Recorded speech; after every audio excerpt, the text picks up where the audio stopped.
나의 힘이 되신 하나님 아버지, 주님을 사랑합니다. 한량없는 주님의 그 크신 사랑과 아버지 하나님 은혜를 감사드립니다. 영광과 찬양을 드립니다. 3일 동안도 은혜 안에 살게 하시고 이 저녁 예배로 드릴 수 있음을 감사드립니다. 하나님 아버지, 3일 동안도 세상의 염려와 근심과 전염병과 재해로 힘든 이때에 그 상황 속에서도 역사하시는 주님을 보지 못하고 두려워하며 나약한 모습으로 살아왔음을 고백하오니 용서하여 주시기를 원합니다.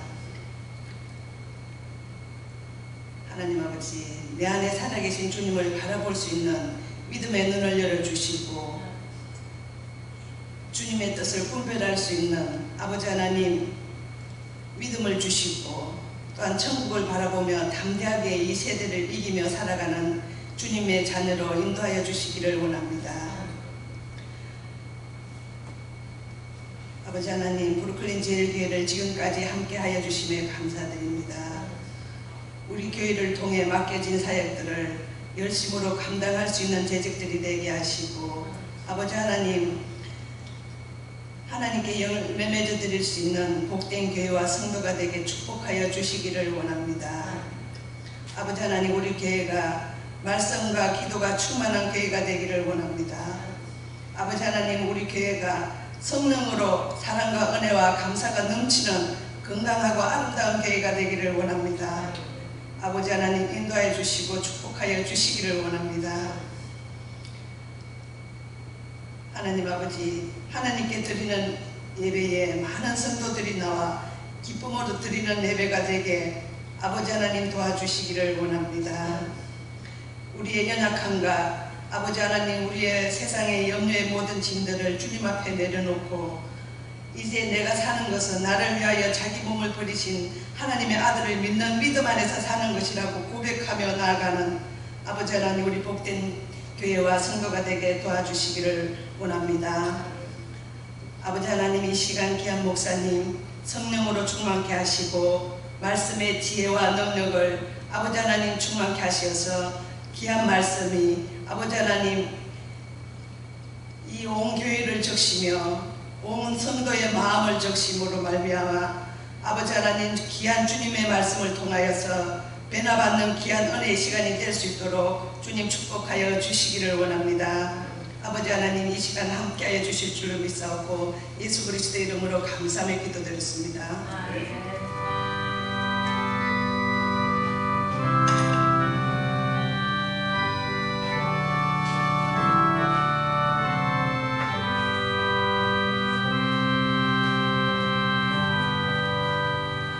하나님께서 우리에게 주신 말씀 두 군데입니다. 요한복음 14장 20절 그리고 에베소서 4장 21절에서 24절입니다. 요한복음 14장 같이 읽습니다. 시작.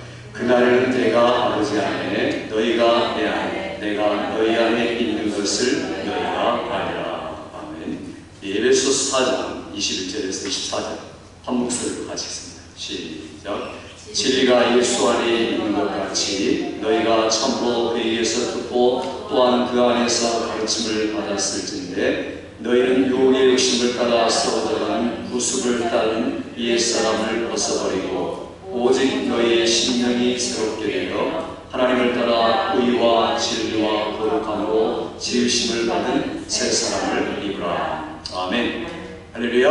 아멘. 오늘 몇 분이 안 오시지만 이 무더위를 이기고 오신 여러분이 말씀을 확신하고 승리하는 남은 3일이 되기를 주의 이름으로 축원합니다.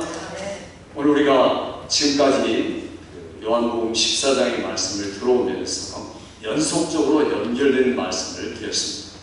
우리는 하나님의 자녀다라고 말할 때, 하나님의 자녀다라고 말할 때는 관계가 중요하다라고 말씀드렸습니다. 그래서 성부 하나님, 나는 그분의 아들이고 그분은 나의 아버지시다, 창조주가 아버지시다라는 그 관계가 중요하다라고 말씀드렸고, 그리고 성자 그리스도와의 관계는 그분이 나의 구세주요 주님이다, 나는 그분의 종이고 친구다, 이런 관계를 말씀드렸습니다. 그리고 마지막 세 번째는 성령과의 관계다. 성령으로 인도함을 받는 자가 곧 하나님의 자녀다, 이렇게 말씀드렸습니다. 그래서 성령으로 인도함을 받을 때 무엇으로 인도함을 받느냐, 어떻게 인도함을 받느냐는 것을 말씀하면서 제가 첫 번째는 말씀으로 인도함을 받는다, 두 번째는 기도로 인도함을 받는다, 세 번째는 구체적인 현실 속에서 인도함을 받는다, 또 지난 시간에는 몸의 행실을 죽임으로, 소극적으로 죽임으로, 성령께서 죽임으로 인도함을 받는다 라고 말씀드렸습니다. 오늘 다섯 번째로 성령께서 우리 몸을 죽임으로 우리를 인도하시는데 적극적으로 죽임으로 인도하신다는 말씀을 드리고자 합니다. 그래서 제가 지금 한 7번째 계속 연결되는 말씀을 지금 하고 있습니다. 성령으로 적극적으로 죄를 죽이자 하는 이 소극적, 적극적, 이 말은 두 개 다 필요한 말이에요. 성경에 뭐 하지 말라 라고 좀 부정적이고 소극적으로 말하는 게 있고, 이렇게 적극적으로 행동하라는 말이 있습니다. 두 가지가 항상 우리 그리스도인에게는 똑같이 필요한 거죠. 그런데 중요한 것은 소극적인 것보다는 적극적이 중요합니다. 신앙생활 하면서 내가 뭘 하지 말아야겠다, 이거 하면 안 되지 라고 이렇게 생각하는 분들은 굉장히 도덕적이고 착하고, 그런데 문제는 마음에 기쁨이 없습니다. 이게 신앙생활에 기쁨이 없죠. 왜냐하면 뭔가를 안 해야 되겠고, 그리고 하면 안 되겠고, 죄를 지면 안 되니까 이게 자기도 모르게 율법의 울타리가 돼요. 율법적이 되는 거죠. 하면 안 된다. 그러니까 율법에 있는 사람들은 기쁨이 없습니다. 유대인들 얼굴 보면요, 전 유대인에게 공통적으로 느끼는 게 웃는 모습이 별로 못 보겠다. 물론 있겠죠, 좋을 때. 그러나 평상시나 뭐 예배하거나 모이거나 이럴 때 축제 빼놓고는 얼굴 모습이 항상 굳어 있습니다. 율법으로 막 굳어져 있기 때문에 신앙생활도 마찬가지죠. 그러니까 교회 다니면서도 이 도덕적이고 교훈적이고 율법적인 분들은 마음에 기쁨이 없죠. 그리고 이게 시간이 지나면서 형식화되고 굳어지니까 신앙생활에 역동성이나 감격이 없어지는 거예요. 그러니까 우리가 나는 소극적으로 신앙생활하고 있구나 하는 것을 그때는 깨달아야죠. 적극적인 게 중요합니다. 자, 우리가 지금 코로나 이 바이러스 팬데믹을 맞고 있습니다. 전부 다 퍼지는 대유행 속에서 우리가 어떻게 해야 이 코비드-19 팬데믹을 이겨낼 수 있을까? 소극적으로 하면은 2m 유지하고 마스크 쓰고 손발 자주 씻고 방역하고 사람 많은 모이는 곳에 안 가고, 특별히 극장이나 영화관이나 사람들이 밀폐된 공간에 많이 안 가는 게 좋다. 이게 아주 소극적인 방법이죠. 아니면 또 이 집에 팍 있고 집콕 방콕 그러죠. 집에 팍 있든지 방에 콕 들어가 있든지, 이게 방법인데 소극적인 방법이다. 그러니까 오히려 몸이 약해지고 병이 더 많아지고 스트레스가 많아질 수도 있다는 거예요. 그러니까 이럴 때 적극적인 방법이 뭐냐 하는 것도 우리가 알아야죠. 적극적인 방법은 한마디로 말하면 저항력을 기르고 면역력을 기르는 거예요. 그러니까 건강한 몸으로 만드는 게 중요하죠. 건강한 몸을 가질 때 그 균이 와도 이겨낼 수 있고, 또 거뜬하게 지나갈 수도 있습니다. 어떤 분에게 아무렇지도 않고 그냥 지나가는 분들도 많죠. 몸이 약한 분들은 그렇지 않습니다. 심각한 결과를 초래할 수가 있죠. 그러니까 우리가 소극적인 방법도 필요하고 중요한데 적극적인 방법이 더 중요하다는 거예요. 영적으로도 마찬가지죠. 과거에 소극적으로 신앙하는 분들이 누구냐면 그 천주교에서나 이런 데서 수녀원을 만들고 수도원을 만들고, 그래서 세상하고 떨어져 가지고 신앙생활 잘해보겠다, 정말 하나님과 가까이 지내고 세속의 물을 조금도 틈타지 않겠다, 이렇게 생각하는 분들이 실제로 그렇게 살았습니까? 전혀 그렇게 못 살았습니다. 수녀들이 또 신부들이 수녀 나오고 신부 나왔습니까? 전혀 그렇지 않죠. 왜냐하면 마음속에 죄성이 있기 때문에 그게 되질 않는 겁니다. 소극적인 방법으로 안 된다는 겁니다. 오히려 세상에 나가서 적극적으로 복음을 전하고 사랑하고 섬기고 이러는 게 건강한 신앙생활입니다. 우리도 마찬가지입니다. 권사님 금방 기도한 것처럼 두려워가지고 내가 교회 예배도 못 나오고 그런데 시장은 또 가고 두려워가지고 많이 뻘뻘 떨고 있으면 이게 건강에 약해지지, 영적으로 완전히 마비가 되지, 소극적이 되지. 그러니까 이게 무지무지하게 손해가 되는 겁니다. 이럴수록 우리가 오히려 운동하고 새로운 공기 마시고 밖에 나다니는데 조심스럽게 나다니면 되는 거죠. 그러니까 이게 그 적극적인 방법보다 사람들 소극적이고 부정적인 방법에 너무 지나치게 치중이 하는 게 문제입니다. 영적인 생활도 똑같습니다. 그래서 우리가 영적인 생활을 무엇을 하지 말라라고 말하는 것보다도 무엇을 해야 되냐 하는 게 더 중요하다는 겁니다. 그래서 제가 오늘 말씀드리려고 하는 것은 우리의 몸을 죽이려면 일반적으로 어떻게 몸을 죽여야 되고 또 구체적으로 어떻게 죽여야 되는가 하는 두 가지를 여러분에게 말씀드리려고 합니다. 성경에 너희가 옷을 벗어버려라 라고 말하는 게 바로 소극적이에요. 벗은 상태에서 가만히 있으면 안 되죠. 그 다음에 입어야 되는 거예요. 겉옷을 벗고 더러운 옷을 벗고라는 데서 그치면 수치스러운 대로 남아있는 거예요. 벗고 나서 입어야 되죠. 이 사람들은 입으려고 하지 않을 때가 있습니다. 그러니까 입는다는 게 뭐냐? 내가 구체적으로 입는다는 것은 실제로 영적으로 적극적으로 생각한다는 겁니다. 우리 신앙생활의 한 절반 정도는 어떻게 내가 영적으로 생각하느냐에 따라서 영적 전투에 승패가 달려 있습니다. 그러니까 내가 매사에 지금 성경적으로 성령의 감동을 입어서 영적으로 생각하느냐 아니면 그냥 세상 사람들이 하는 대로 생각해 나가느냐 여기에 따라서 결과가 판이하게 달라지는 겁니다. 그러니까 내가 아주 작은 일부터 큰 일이기까지 늘 생각이 있어야 되죠. 성경적인 생각, 성령으로 인한 생각, 이게 우리에게 있어야 될 마땅한 겁니다. 우리가 가만히 있으면 그런 생각 못하죠. 세상 사람하고 똑같습니다. 똑같이 본능적으로 생각하고 똑같이 죄를 짓고 똑같은 말하고 그리고 마치 구정문에서 나오는 듯한 그런 모습들을 악취를 풍길 수가 있다는 겁니다. 그러니까 우리가 소극적으로 안 되고 적극적으로 나아가되 옷을 입어라. 생각을 바꿔라. 생각을 계속해서 적용해라. 생각하지 않는 사람들은 신앙생활을 제대로 할 수가 없습니다. 자, 이 생각이라는 단어를 가지고 제가 두 구절의 말씀 같이 읽어보죠. 같이 한번 읽어봅시다. 로마서 12장 2절 같습니다. 시작. 너희는 이 세대를 본받지 말고 오직 마음을 새롭게 함으로 변화를 받아 하나님의 선하시고 기뻐하시고 온전하신 뜻이 무엇인지 분별함으로 알아. 아멘. 여기 보니까 이 시대를 본받지 말고 이건 소극적인 이야기죠. 거기서 끝나는 게 아니라 반대로 더 나가라는 것도 어떻게 나가냐? 마음을 새롭게 해라. 마음을 새롭게 함으로 결과는 뭡니까? 변화를 받는 거다. 마음을 새롭게 할 때야 변화가 있다는 거죠. 그러니까 우리가 하나님께서 우리를 새롭게 해주시면 우리가 그걸 향해서 새롭게 주신 마음을 가지고 마음을 사용해야 합니다. 사용하지 않으면 변화가 안 되는 거죠. 왜 변화를 받습니까? 변화를 받는 것은 분별하도록 하기 위해서 마음을 말하죠.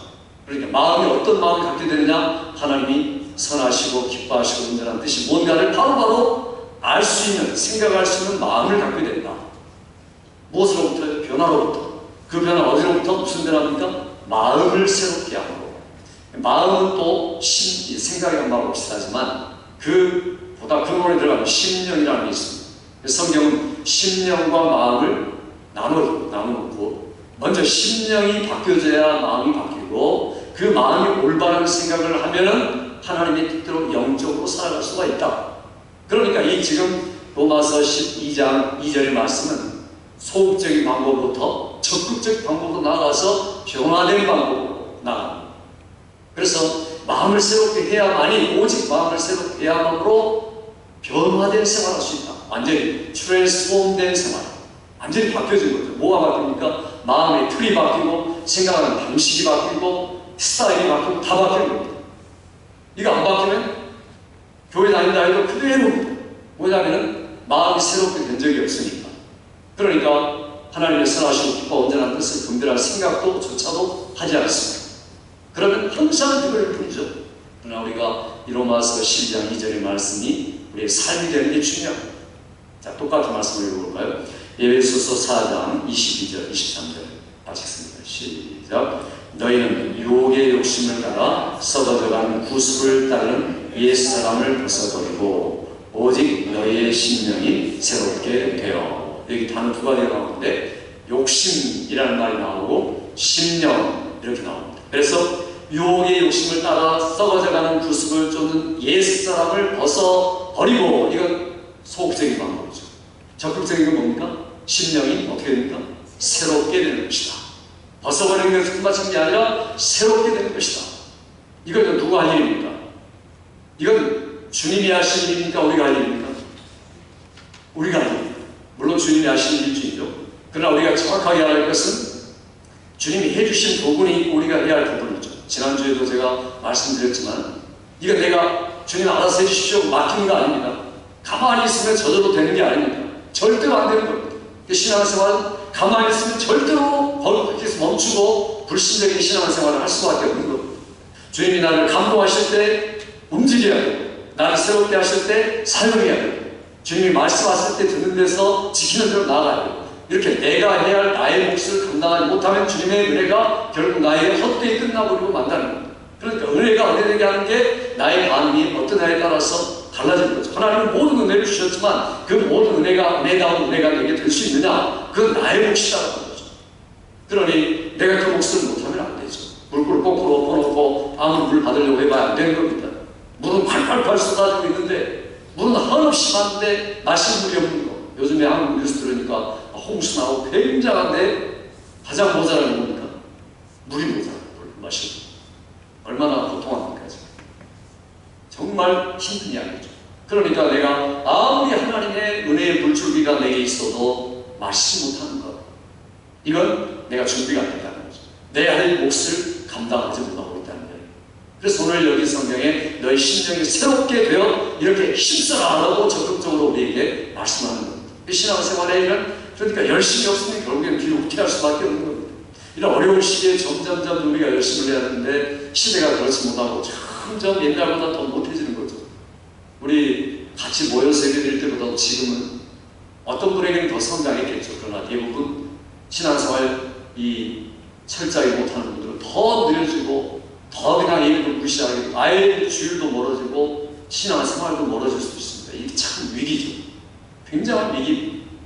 그래서 교회들마다 지금 뭐 3분의 1, 4분의 1밖에 안 모이고 이렇게 이미 대면 예배로 모여도 그렇다는 거죠. 그러니 이게 점점 우리도 모르게 밀려가도록 만드는 거예요. 그러니까 그냥 있으면 어떻게 되겠지라는 그런 막연한 심리가 가장 무서운 거고 결국엔 떨어지는 겁니다. 신앙생활에서. 그러니 우리가 거기서부터 벗어나려고 애를 쓰는 게 필요하고, 그리고 내가 지금 나 혼자만이 아니라 내 가족들도 그렇고 우리의 사랑 형제들, 세월들도 그렇고 격려해야 됩니다. 그래서 이끌어내야 되죠. 이게 우리의 사명입니다. 일들을 감당하는 여러분 되기를 주의 이름으로 축원합니다. 우리 가만히 있으면 안 됩니다. 그래서 떠내려가는 그런 이유, 이 장마비 속에서 그냥 떠내려가고 그거 가만 놔두면 안 되죠. 가서 일반인들도 막 가서 구하고 보트 타고 가서 구하고 막 이런 굉장히 그런 사람들 의인이라고, 사회도 의인이라고 그렇지 않습니다. 우리는 성도고 신자인데 마땅히 그런 일을 해야 한다는 겁니다. 가장 어려울 때죠. 힘들 때는 너희는 이 세상 본받지 말아라.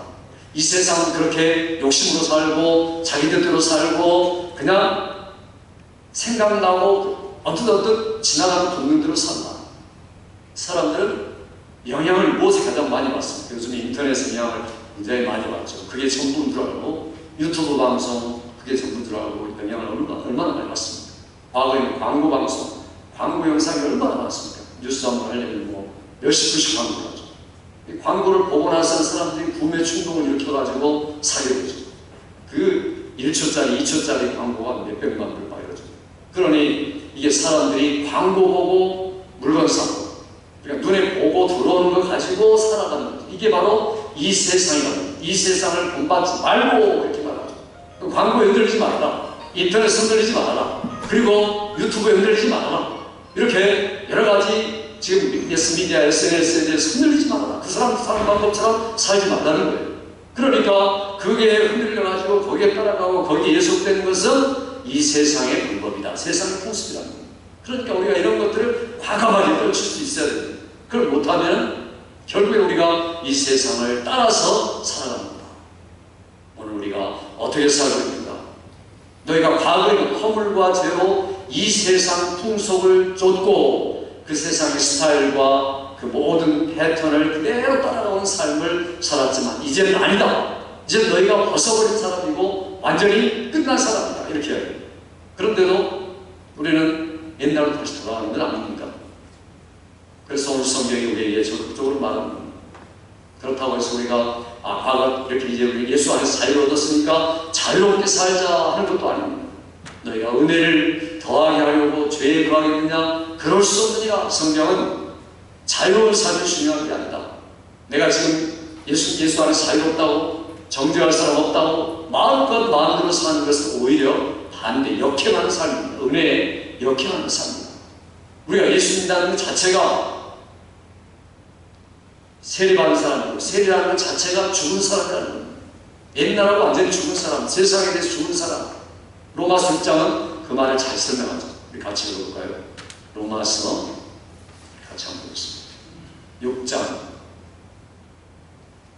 그러므로 시작. 그러므로 우리가 그의 죽으심과 하여 세례를 받음으로 그와 함께 장사되었나니 이는 아버지의 영광으로 말미암아 그리스도를 죽은 자 가운데서 살리심과 같이 우리로 또한 새 생명 가운데서 행하게 하려 하십니다.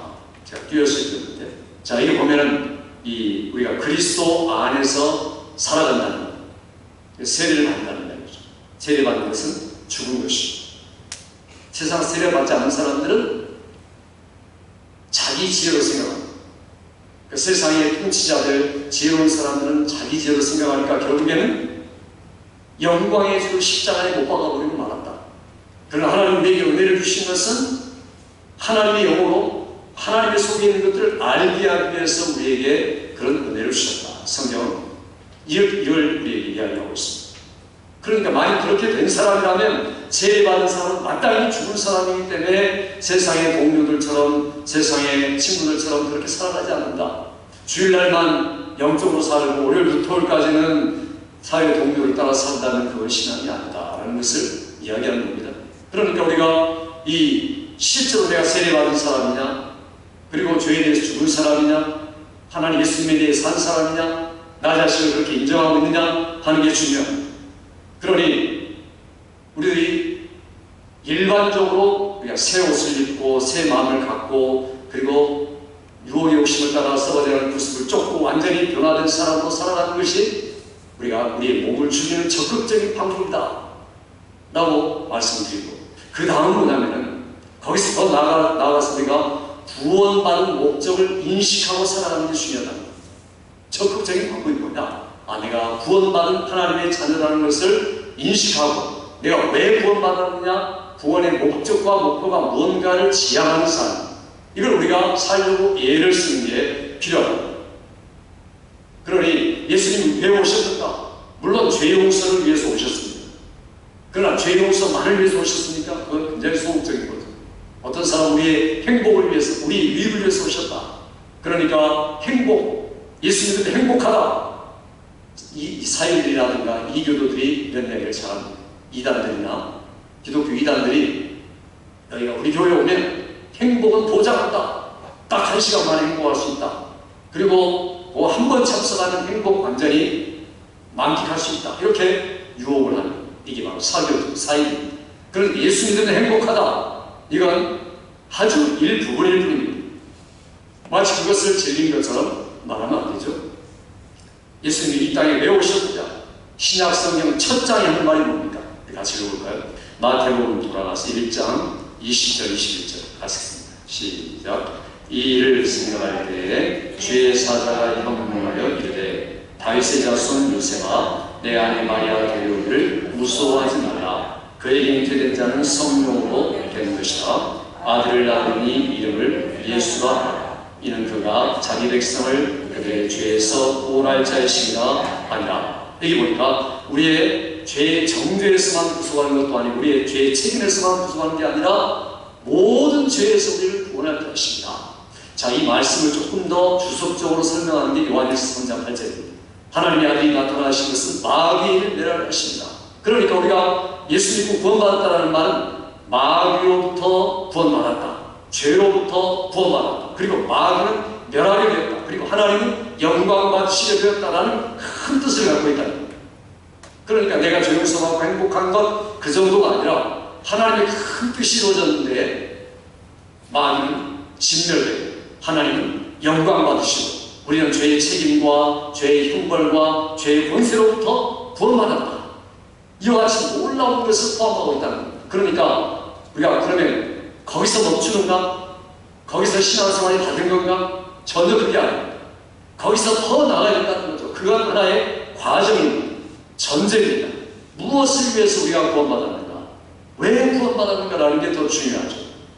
성경은 하나님의 뜻은 이것이니 너희의 거룩함이라. 하나님 너희를 구속한 것은 너희를 부정케 하시려 하심이 아니라 거룩케 하려 하심이라. 데살로니가 교회를 향해서 반복해서 하시는 말씀입니다.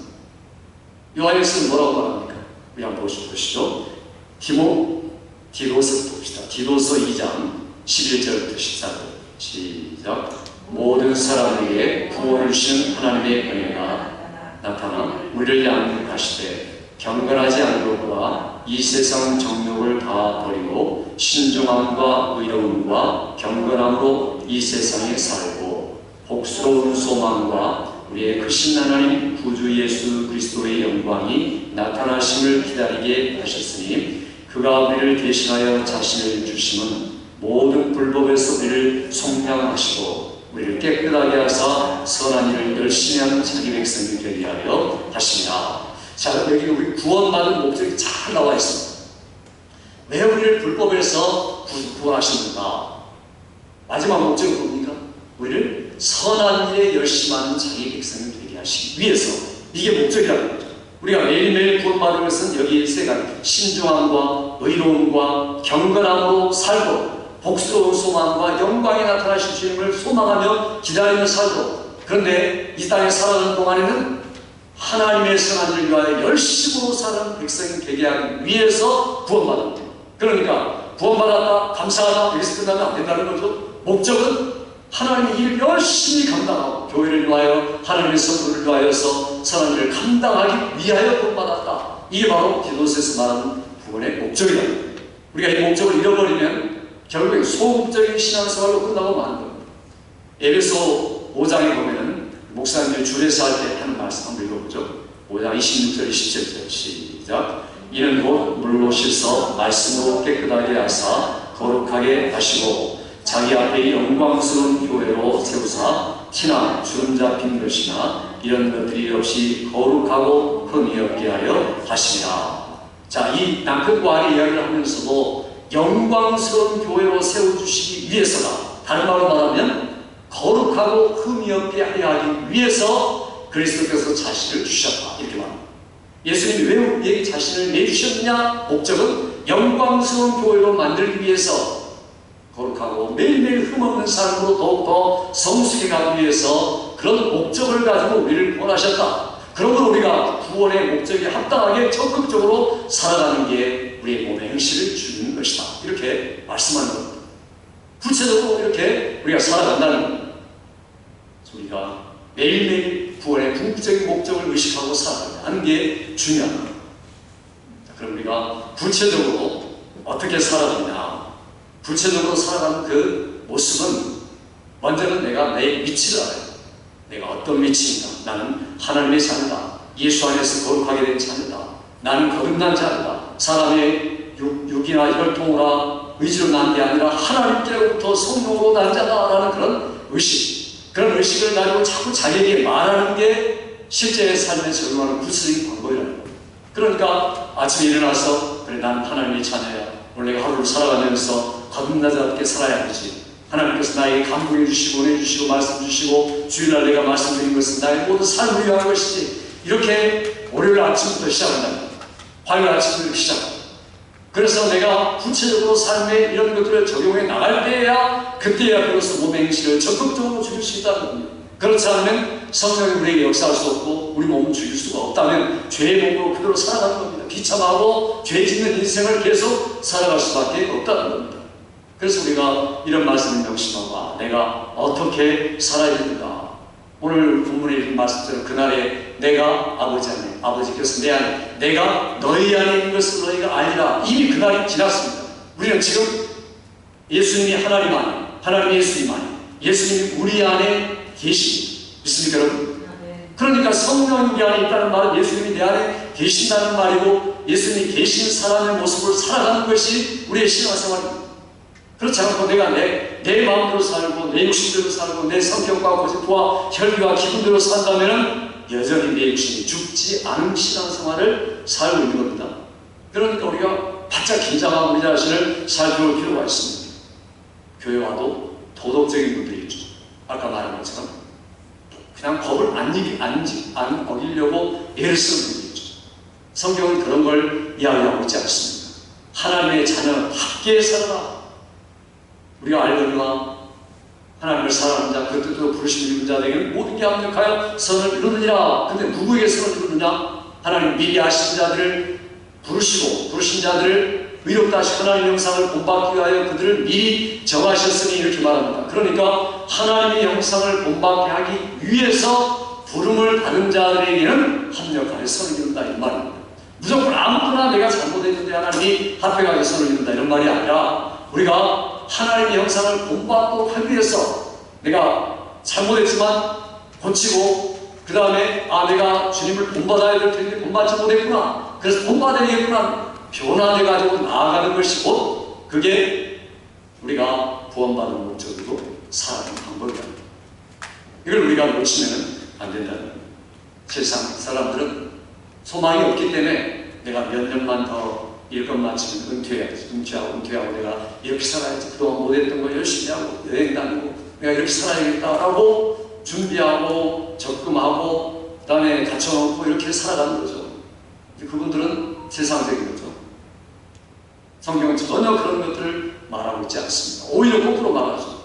자, 오늘 내가 쉬겠다고 말하는 사람들 향해서 저축하겠다고 말하는 사람들 향해서 어리석은 자여 내 영혼을 오늘 밤에 내가 찾으니 기회를 누리게 되겠느냐. 오히려 책망하고 우리를 경책하는 말씀을 우리에게 들려옵니다. 우리들이 이런 말씀 드리면서 내가 매일매일 살아가면서 어떻게 살아야 되느냐, 내 몸의 행실을 죽이는 적극적인 방법이 무엇인가 영적으로 생각하자. 매일매일의 삶은 내가 이렇게 살아야겠다. 그리고 우리에게 주신 말씀 요한일서 같이 읽어보죠. 요한일서 3장 3절 2절 3절 시작. 사랑하는 자들아, 우리가 지금은 하나님의 자녀라. 장래에 어떻게 될지는 아직 나타나지 아니하였으니 그가 나타나시면 우리가 그와 같을 줄을 아는 것은 그의 참모습 그대로 볼 것이기 때문이니 주를 향하여 이 소망을 가진 자마다 그의 깨끗하신 것과 같이 자기를 깨끗하게 하느니라. 아멘. 여기 보니까 지금 하나님의 자녀다. 분명하게 앞으로도 하나님의 자녀가 이제 될 텐데 우리가 이 소망을 가지고 있다면 매일매일 어제보다 오늘 더 깨끗하게 된다는 거죠. 내가 나 자신을 깨끗하게 하려고 애를 쓰지 않는 분들은 아직 구원의 목적을 잃어버린 분들입니다. 아직 세상적인 그리스도인으로 살아가는 분들이라는 거예요. 그러니까 내가 영적으로 하나님의 자녀야. 나는 깨끗해야 되지. 거룩해야 되지. 그분 만나야 되지. 이런 모습이 없다면 그는 영적으로 실제로 구체적으로 살고 있는 분이 아니라는 겁니다. 그래서 우리가 로마서 6장에 있는 것처럼 우리 자신을 나는 이렇게 여기고 살아야겠다. 같이 읽어봅시다. 로마서 6장 11절 같습니다. 시작. 이와 같이 너희도 너희 자신을 죄에 대하여 죽은 자요 그리스도 예수 안에서 하나님께 대하여 살아있는 자로 여길지어다. 같이 합시다. 나는 죄에 대해서 죽은 자요 예수 안에서 하나님께 대하여 산 자다. 믿습니까 여러분? 그렇게 인정하라는 거예요. 그러니까 이걸 앵무새처럼 따라하고 그리고 되뇌라는 말은 아닙니다. 우리 심령으로부터 그래 오늘 아침에 일어나서 나는 그리스도 안에 죽은 자야. 나는 주님과 함께 산 자지. 나는 살아있는 자로 여겨라. 인정하라. 그거는 믿으라는 말보다 더 강력한 말입니다. 그렇게 알고서 당연히 그렇게 생각하고 하루하루를 살아가라는 말입니다. 그래 나는 죄에 대해서 죽었어. 아까 목사님 갈라디아서 2장 10절 말씀했죠. 그리스도 앞에 십자가로 못 박혔죠. 당연히 그렇게 살아간다는 거죠. 그뿐 아니라 하나님이 더 나아가서는 주 안에 하나님께 살아있는 자로 막 움직이는 자로 살려고 애를 쓴다는 겁니다. 이게 바로 나의 몸을 적극적으로 죽이는 하나님의 방법이다라는 거예요. 그래서 오늘 우리가 읽은 말씀, 들은 말씀을 기억하면서 매일매일 우리가 3일 동안 살아갈 때, 앞으로 평생 살아갈 때도 아침에 일어나서 나는 하나님의 자녀다. 예수께서 나를 위하여 죽으신 것은 그리스도 형상을 본받도록 하기 위해서다. 곧 내가 주님을 만날 터인데 점점 깨끗하다가 영광스러운 하나님의 성도들과 주 앞에 서리라 다짐하면서 죄를 이기고 몸의 행실을 이기고 성령으로 충만하여 넉넉하게 하나님 앞에 세워지는 여러분의 매일 되기를 주의 이름으로 축원합니다. 기도하십니다. 아버지 하나님, 이 시간에 주께서 주신 말씀을 따라 우리 사랑하는 이 자리에 있는 모든 성도들이 또 매일 예배를 드리는 모든 성도들이 내가 적극적으로 우리의 몸의 행실을 주기에 오늘 주신 말씀처럼 우리에게 주신 말씀을 따라서 매일매일 내가 누구인지를 생각하고 예수 안에 하나님의 자녀로 소망을 가지고 영광스럽고 거룩한 자로 매일매일 더욱더 성숙하고 진보하는 우리 모두가 되도록 은혜 베푸시고 또한 3일 동안의 무더위와 모든 삶 속에서 전염병으로부터 이기도록 막아주시도록 하나님 역사하시고 지키시기를 원하옵고 예수님의 이름으로 기도하옵나이다. 아멘.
예수 그리스도의 크신 은혜와 하나님의 놀라운 사랑과 성령의 충만케 하시는 역사가 오늘도 주 앞에 예배드리며 적극적으로 우리 몸의 행실을 죽이며 하나님 앞에 진정한 자녀로 살기를 다짐하는 사랑하는 성도들, 우리 자녀들과 선교사님들과 성도들과 삶의 터전 위에 지금으로부터 영원토록 함께 있을지어다. 아멘.